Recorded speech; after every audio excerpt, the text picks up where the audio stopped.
The Friday Rugby Preview with Stuart Cameron.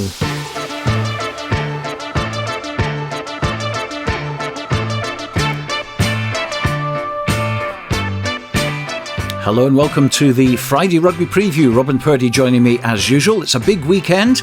The Premiership playoff final at Mansfield Park between Hawick and Currie. The Kelso Sevens on Saturday and the Earlston Sevens on Sunday. So plenty to cram in, and also look at Walkerburn Rugby Club and bring you up to date on what's happening with them and their 100th Sevens tournament. But let's look back at last weekend and start with the Scottish Cup final, where Hawick retained the trophy and always looked like doing so. That is until the final 10 minutes when Edinburgh Accies made a bit of a comeback, but it ended 32-29, and Robin, that's now in the cabinet along with the Border League trophy. Yes, it is, Stuart, and they'll be going for the treble this weekend, of course, to back up the double that they did last season. It really would be a remarkable feat. Yeah, they didn't get it all their own way, raced into an early lead and then got into another lead later in the game, but fair play to the Accies. Accies came back at them obviously and made it a wee bit nervy in the last few minutes, but yeah, I did think that Accies could hang in there against Hawick. I did think they could pose a few problems, firm pitch, dry pitch. Accies probably at their strongest at the moment this season squad wise. Accies tend to, when you get to this time of year and the pitches firm up a bit, they tend to look a bit better than the heavy surfaces for me. So yeah, I thought they could pose Hawick problems, but Hawick, as they do, they worked it out and they got over the line. Well, Gala won the Langham Sevens. That's where you were at Milntown last weekend, and Kelso topped the table, now 10 points behind. What were your impressions of the tournament? It was round 6, of course, of the Kings of the Sevens. Yeah, it was a decent, it was well put on affair down at Langham there. It was they put on a good show, and Gala were worthy winners in the end. Ben Gill said in his post-match interview that they know they don't have the most amount of pace, nor are they the biggest, the most physical seven. But I have to agree with him, they have the most dog and they are the hardest working seven, and it kind of flies in the face of what I've said quite a lot recently and probably made me look a bit stupid, to be honest. I've sort of nowadays say you can't win a tournament unless you've got three or four boys that can run in from 60-70 metres, and Gala possibly don't have that. Gala are almost like a throwback. They're seven at any one point. They might have three forwards on the park. Irvin, Liam Scott and Angus Dunn. Angus Dunn was outstanding last weekend, incidentally. But it's almost old school sevens. Three dogs, three fetchers, and then the backs do their thing. But yeah, they just outworked and outfought everybody. Must mention Gregor Collins as well, scored a couple of tries, I think, in the final, and did very, very well indeed. Yeah, he's got a bit of pace about him. They're missing young Mitchell at the moment. He's an out-and-out flyer. Of course, Mitchell's possibly the quickest in the circuit, so to be fair, they're without him at the moment. But yeah, Collins, I think 4 or 5 tries for him, and yeah, he's a handy-looking player. So to this week then, and we'll start with Mansfield Park, which is a place Hawick haven't lost since October 2019. The pluses are that they're coming off the back of that big win on Saturday. They've not lost to Currie in their 3 games this season that they've played, and they have home advantage. The negatives are that obviously the squad put in a very, very big shift last Saturday, and that must have taken its toll on body and mind. And of course Currie will go into this pretty fresh, and knowing Mark Cairns, he'll be planning something very, very special for Mansfield Park. So lots of factors there to consider. I think the thing about Currie, that the casual observer might say, well, this is a foregone conclusion. Surely, Hawick played them in the Cup semi a couple of weeks ago or whenever it was, and it was fairly comfortable, and Hawick have not lost to them for a while and all that kind of stuff. But if we think back a couple of months, Mar came to Currie late in the league season, and Mar beat Currie at Millennium, and that meant that Currie had to go to Mar the following week for the semi-final. And you're thinking, what chance have they got down there if Mar have just done a job in the Millennium? But they worked it out, whether it be the management, the coaches, the players, all of them combined. They worked Mar out in that week. So they've had a bit of time to prepare for this one, and they'll have looked at the tapes, and they will absolutely come down here knowing that it's not a foregone conclusion for Hawick. And yeah, there's maybe a wee bit of pressure on Hawick. Currie coming down with nothing to lose, possibly. But I think for Hawick, the chipping of 29 points last Saturday might, in terms of tomorrow, be the best thing that could have happened, because it's given them some stuff to work on. If they'd stuck 45 points on Accies, 45-3, then could complacency have crept in? Possibly. Possibly not with this Hoyt squad as well. But yeah, I think the shipping a few tries to Accies will have given them something to think about, and that kind of thing can only stand them in good stead for tomorrow. I mean, another interesting thing, in the last 7 games since January, I think Hoyt have stopped the team scoring a try on 4 occasions. That's absolutely ridiculous. And Curry are one of those teams as well. So it's whether Curry have worked it out enough and have got the tools to unpick that Hoyt defence on enough occasions. Extraordinary to think that the last league game played by Hoyt was February the 4th, 3 months ago. That was the last league game. That's the one thing about tomorrow. I mean, I could not be looking forward to tomorrow more, partly because of what happened last year. If it's half as good as that, but yeah, the ridiculous aspect of it is when this game is being played. For me, this game, the showpiece final, gets played the week after. Whenever whenever the semi-finals are finished, it gets played the week after, irrespective of what else is in the calendar. Whatever else is on that week, it gets shunted. Melrose Sevens is not sacrosanct. You play the Prem final if need be on Melrose Sevens. You can't have the Prem final in May with a gap between the semis and the final that I've had. For me, it's just absolutely ridiculous, and other stuff should have been shunted to accommodate it. Well, let's hear from Hoyt captain Sean Muir. Doesn't get any bigger than this. Obviously, a month went past since our semi-final against Kelso, but really excited to get going on Saturday. Can't wait to get out there. Hopefully we have a big crowd down at Mansfield to cheer on the boys. But look, we know the challenge Curry will bring. We've became very acquainted to them in the last few seasons in these big games. So we know what they offer, and we know their strengths, and hopefully we can exploit some weaknesses in them. Looking back on last week, it was a great win. Brilliant to go back to back in the Scottish Cup. But it was a very, very tough game. Very fast and physical. So look, there's been a few bruised and battered bodies this week, but training's been very light. It's been a lot about clarity and where we can fix from last Saturday and where we can look to benefit this weekend. So look, I don't think there's any serious injuries from last week. I think everybody who played will be good to go again this week.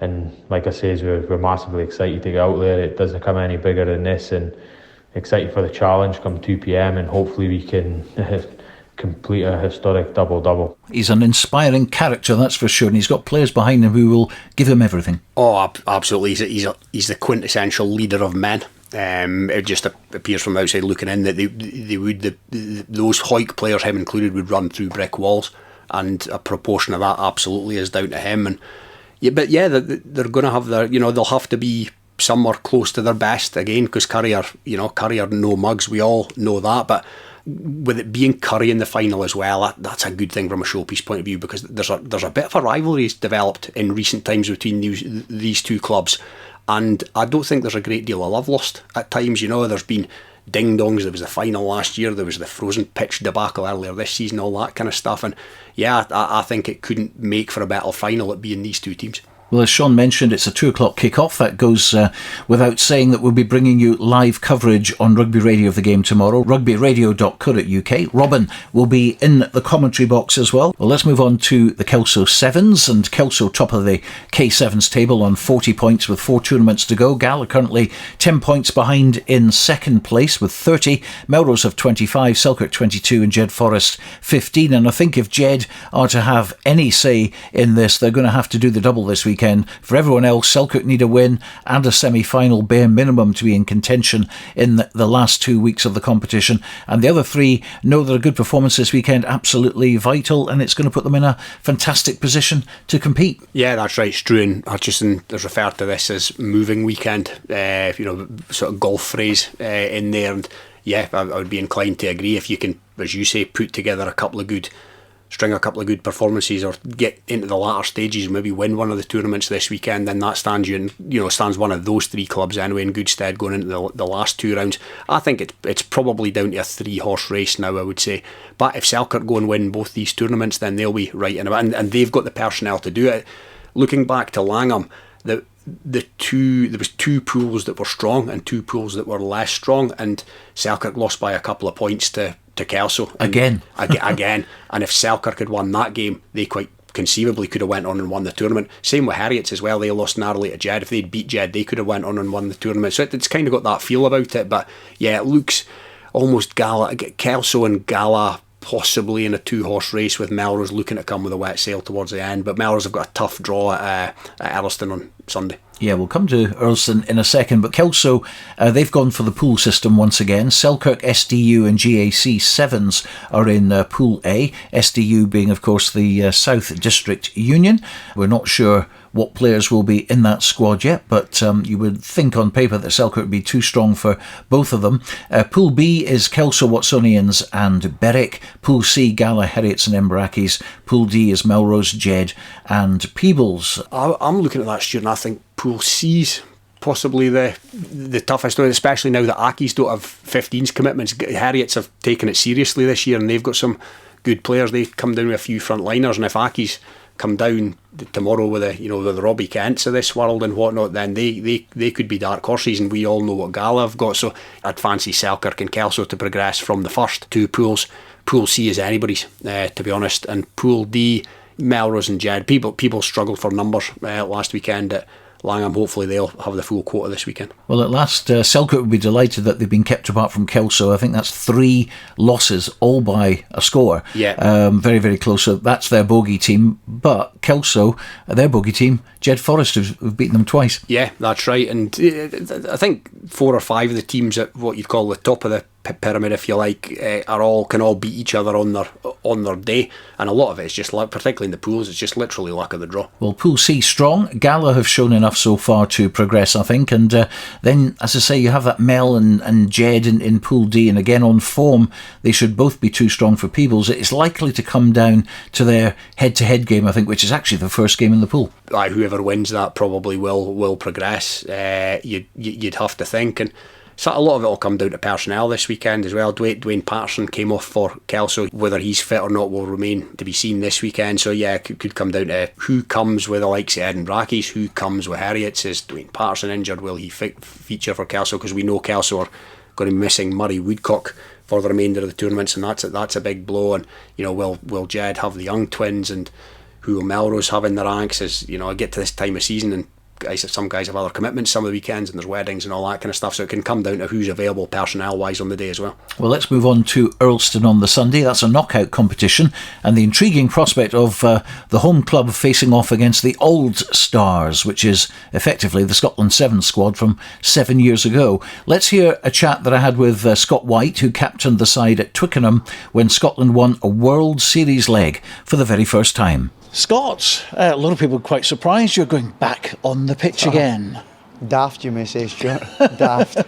You just can't let it go, can you? Well, so we kind of spoke about over kind of Christmas time, myself and Mark Roberts, and just obviously saying how good it would be to potentially get back out on the pitch, and it's come sooner than you all we thought. agreed to that? Well, me and Mark had spoke about it, and then obviously there was nothing really kind of in the plan, if you like, and nothing organised. And to be honest, it all came about. Mark Stuart from Earlston Sevens convener phoned me to ask to actually speak in hospitality, and conversations took a slight twist. I said that we could maybe offer up a couple of oldies and enter a team. And did he bite your hand off? Well, no. A couple of weeks later, he came back and said, I think it'll be a great idea. So, here we are, trying to put a squad together for Earlston. It was a tremendous day for you all, and Mark Robertson was involved, Lee Jones involved, yourself, of course. Who else are you going to be able to persuade from that lot? Look, it was brilliant, and it's days like that you'll never forget.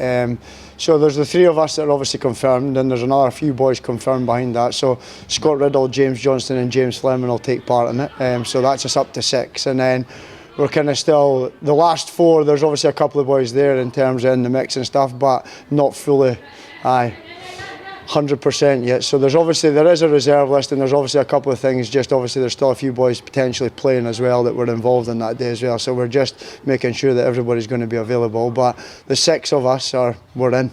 And what's the name of the team? We're the Old Stars. Old Stars. Old Stars. Old Stars. Very, very good. What colour will we be playing in? We're going blue and yellow tartan. Oh, right. And we've been kindly supported by Fjortus as the main sponsors. Because a lot of people watching now will think, oh, well, you're just going to walk the Earlston Sevens. But tell me what the difference is like between something that happened 7 years ago without any training and now jumping back in again. I'll tell you after Sunday how sore I am. To be honest, look, there's always the majority of us are obviously kind of ticking over, but as you say, nothing can really replicate on the pitch. I don't know what to expect, to be honest. It's rugby, you say it's like riding a bike, but then obviously you can run up and down the pitch as much as you want, but as soon as you add contact in, and they'll obviously, I dare say, there'll probably be a few folk wanting a wee cheap shot at us as well. So I was going to say, that's very tempting, isn't it? It's all fun and all part of it, and we know what we're signing up to at the end of the day. You know, we're entering into a male sevens competition, so we know what to expect, but I don't know.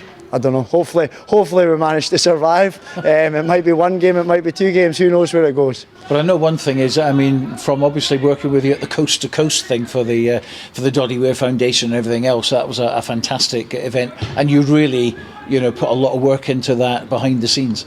Yeah, look, and I mean, that's, we knew that wasn't going to be easy in terms of coast to coast, 24 hours of continual work. And it's similar. And look, I'm not saying that I'm not going to do anything before I turn up terrace, and of course I'm going to have to run about, but I'll definitely not be playing before it. And nothing can mimic, obviously, the live thing. So, I mean, I dare say when it gets to the day, it's going to definitely be tougher than certainly what I've been preparing for in terms of, I'll be run fit, but definitely won't be contact fit. But then there'll be a lot of people who say, you were never contact fit, Scott, anyway. So lots of kicking, lots of passing. Maybe not kicking. I think the idea of the day is try and keep hold of the ball. Lots of passing, but I know. Look, we'll have to try and keep a hold of it for many phases to make obviously the day easier. It's a lot easier to attack than defend in sevens. So we'll be looking to obviously probably minimise contact, keep the ball alive, and I hopefully keep a hold of it for phases. But it's a few weeks on since you actually made that decision. No regrets?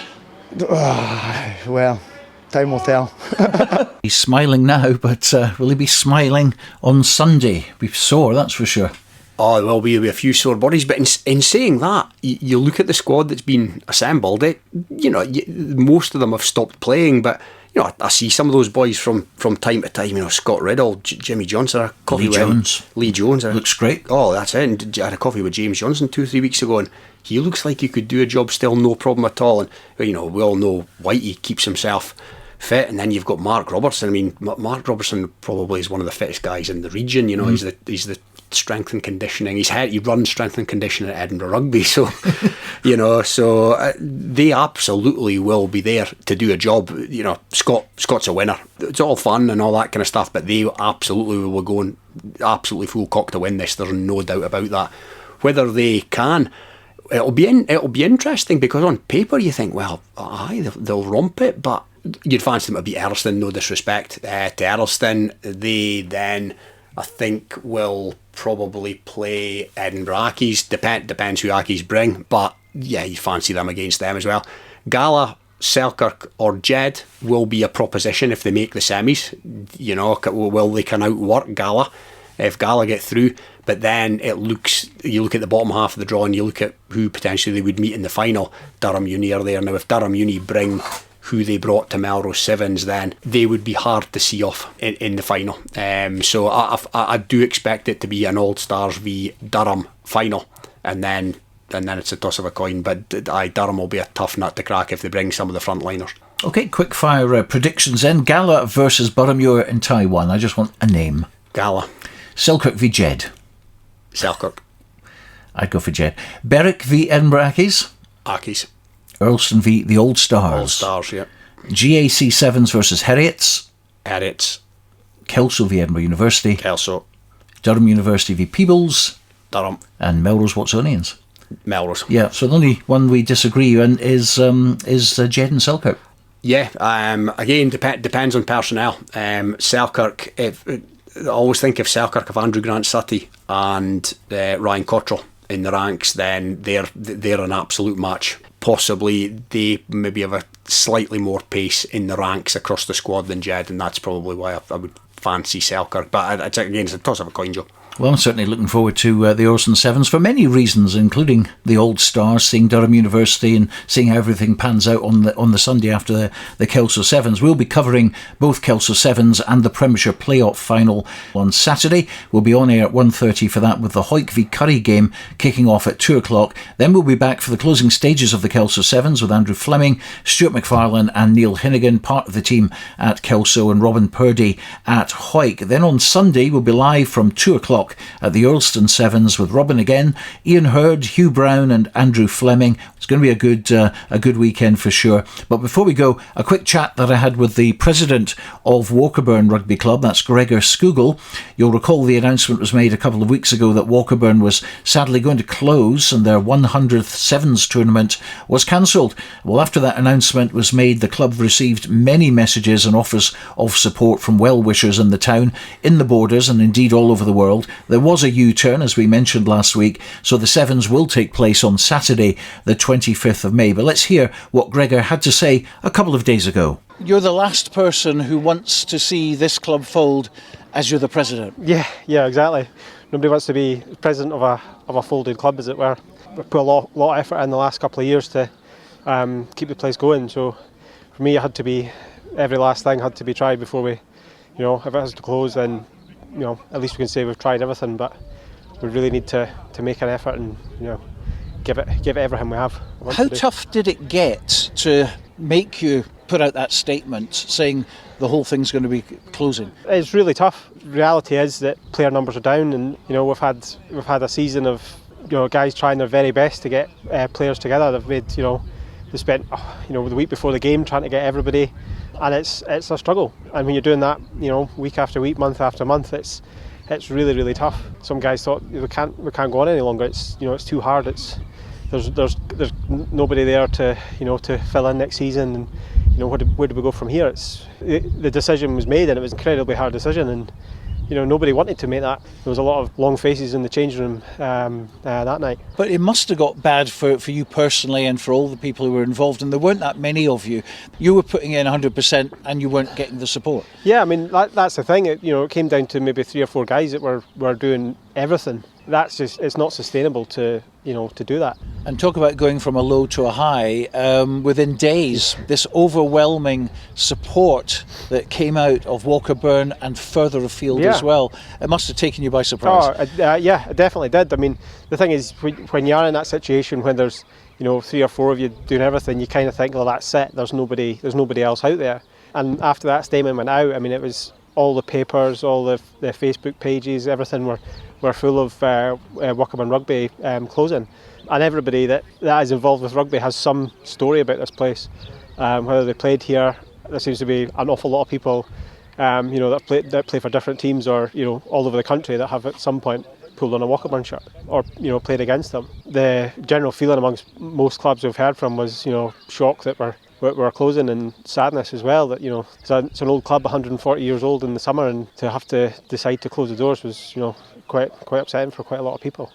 So the first positive step then is to get the Sevens on, your centenary Sevens. Yeah. I mean, you can't stop at 99. I mean, that was never really on, was it? No, you had to. If it's going to stop at all, 100 is the one to do. Yeah. But obviously, there's lots of work to be done. Yeah. But let's concentrate on the Sevens first of all. And you've had real support from everywhere. Yeah, that's right. It's been overwhelming. When we decided let's do it, let's put our Sevens on. If the club's got to close, at least we're going out on a high of having a Sevens. Everybody's been wanting to help in all sorts of different ways, and people from literally all over the world have been in contact. And it's things like that you realise how close the rugby community is. You must feel incredibly humble. Yeah, definitely. Again, going back to the few of us here, and you kind of get into that bubble of it's just us. And then when you see things like that happening, and everybody's the support from SRU, Edinburgh Rugby, everybody has. It shows you what it means, what each individual rugby club means to everybody else, and at that point you know that you're not alone. That there's people out there, and whatever they can do, they're going to go and try their damnedest. I mean, because we're on the last Saturday of the month, and there's nothing else. Even the teams that we'd like to come and participate has been everybody's been getting in touch and saying, can we come, and we want to put a team in, and I feel like it's going to be a good day.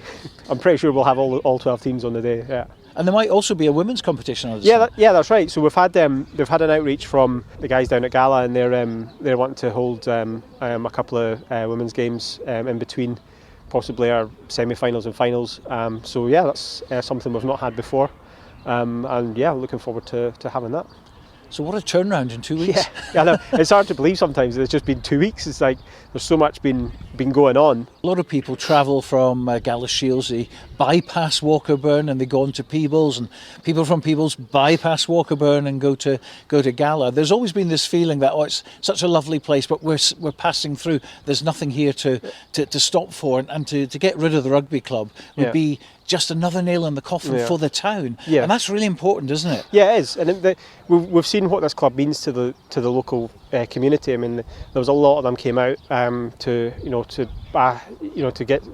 tell us that they were supporting us, and even game days, there are people come out to watch. It means a lot to people that the club's still here, and it's Walkerburn struggling with the other places and things like that, and it's difficult, but it's something that we need to keep going and keep going for the community.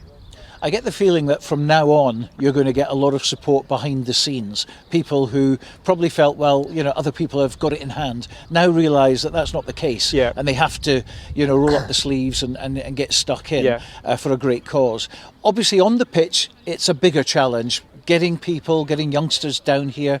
I was very heartened today when I arrived and there was a new person who just literally turned up and said, I want to play some rugby. I don't know anything about it, but I want to get on the pitch. That's what you want. Yeah, exactly. That's it. And that's been the struggle. I mean, geographically we're in a difficult position between Peebles and Selkirk and Gala. There's 3 big clubs that, the pool of the players is to there. But if we can add one here, one there, that's it's adding to what we've got, and we can try and progress with that. And of course, dual registration is a thing which does happen, and presumably, this is something which you can help other clubs, and other clubs can help you in the future. Yeah, that's right. And we've seen that this last season, especially. We've had a lot of help from Gala YM, Lismore, Pennycook, other places, Peebles that we've asked for players, we've been struggling to get players, and because the dual registration, they'll come along and help us out, and that's kept us going, and it's been really appreciated by the club. And of course, everyone gets a good welcome when they come here, particularly first timers. Exactly, they do. Yeah, every new face is welcomed heartily. Okay, crystal ball time then. 1 year's time, what are we going to see down here? 101st Sevens. And of course, on the pitch as well, you played, I believe, 10 games this season. You'll be looking to kind of up that and still be a development team, but offer rugby, competitive rugby, and a social gathering as well. That's right, yeah. And it's all about trying to keep this club going, and we'll have to look at the realities of player numbers is there, but we have to look at what we can do. What is the club going to be, and how can we keep rugby going and this club at the same time. So Walkerburn back from the brink, Robin, and good to see that it's not over yet. Oh, definitely. It's a remarkable turnaround.